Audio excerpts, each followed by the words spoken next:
Ce dimanche 28 juin est bien le second tour des élections municipales à Bar-le-Duc, comme dans de nombreuses villes en France. Des conditions sanitaires toutes particulières ont été mises en place.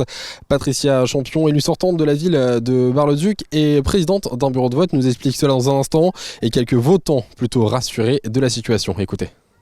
Mais écoutez, je crois que ça a le mérite de rassurer les personnes qui viennent voter. Toutes les mesures ont été prises qui permettent de protéger les personnes qui viennent voter, mais de protéger aussi le personnel et les élus qui sont ici présents pour accueillir. Voilà, je crois que les gens sont plutôt, en tout cas ceux qui viennent voter sont plutôt sereins.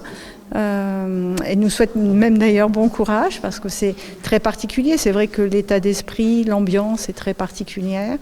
On a un sens de circulation, pas plus de 3 personnes à la fois, mais des gens qui sont très très respectueux et comprennent. Alors avec un taux forcément d'abstention attendu au niveau national, je crois un peu plus élevé, mais attendons la fin de la journée pour voir. Le gel hydroalcoolique à l'entrée, on a pris nos stylos. On avait déjà pris nos bulletins dans la poche, donc tout s'est bien passé. Je pense que le virus est moins fort, donc pour moi en tout cas, ça me convient pour cette date. Regardez comme je suis bien protégée, j'ai mon stylo, mes gants, mon masque.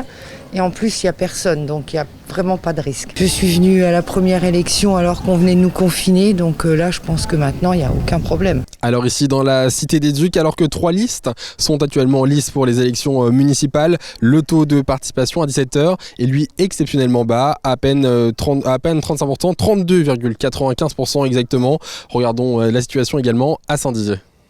Écoute Antoine, à Saint-Dizier, les votants ne semblent pas s'être précipités aux urnes. En effet, à 17h, le taux de participation était seulement de 24%, à seulement 1 heure de la fermeture des bureaux de vote. Alors il ne reste plus que quelques minutes avant le dépouillement. Mais avant cela, je vous propose d'écouter le président du bureau de vote de l'école Lucie Aubrac. Alors jusque-là, ça se passe relativement bien. On a eu juste un petit souci qu'on a réglé assez rapidement. On n'a pas beaucoup de votants. Sur le bureau 11 et 12, on doit être à peu près la même chose. 160 d'un côté, puis 170 ou 180 de l'autre côté. Les personnes qui viennent voter respectent bien les gestes barrières. Ils ont soit un masque ou on leur en fournit un. Et la plupart ont leur stylo. Sinon, c'est désinfecté au fur et à mesure. Et puis, ça tourne assez bien. On doit être quand même vigilant parce qu'on entend parler de beaucoup de choses.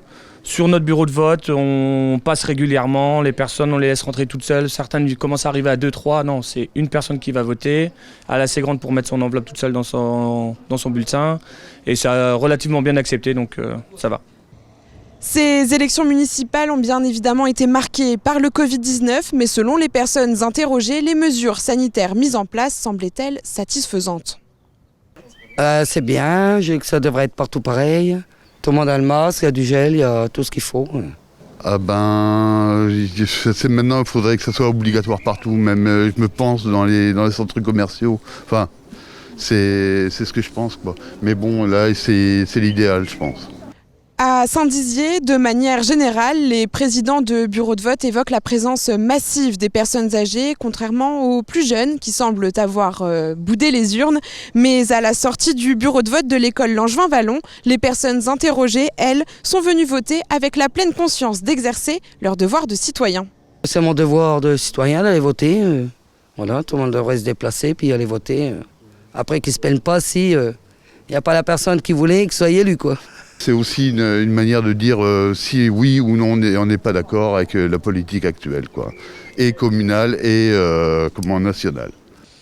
Maintenant, je vous propose d'aller du côté de la Marne pour rejoindre Julien Carré qui est à Vitry-le-François. Alors Julien, quelle est la situation dans la Cité Rose ? Eh bien Lisa, la situation à Vitry-le-François est assez calme, même si le taux de participation à 17h reste le plus élevé des 3 villes du Triangle. Il était de 37,88%, en légère baisse par rapport au premier tour qui s'est déroulé en mars dernier. Il était à 38,71%, mais le président du bureau de vote de l'Hôtel de Ville aurait espéré atteindre les 40% à 17h. Écoutez ses propos. Et on espère toujours plus, la participation c'est important, c'est le geste citoyen, donc oui, on espère plus, on espère encore franchir au moins le seuil symbolique des 40%. Tout a été mis en œuvre pour que nos citoyens puissent voter dans les conditions les plus facile. Les croisements sont interdits, le brassage du coup est bien limité, du gel hydroalcoolique à chaque entrée de bureau. Les assesseurs, les membres du bureau sont tous masqués, les citoyens viennent masqués et s'ils n'ont pas de masque, on en fournit un. Le maximum a été fait. Et on se retrouve aux alentours de 20h sur Puissance Télévisions pour connaître le dénouement de ces élections municipales.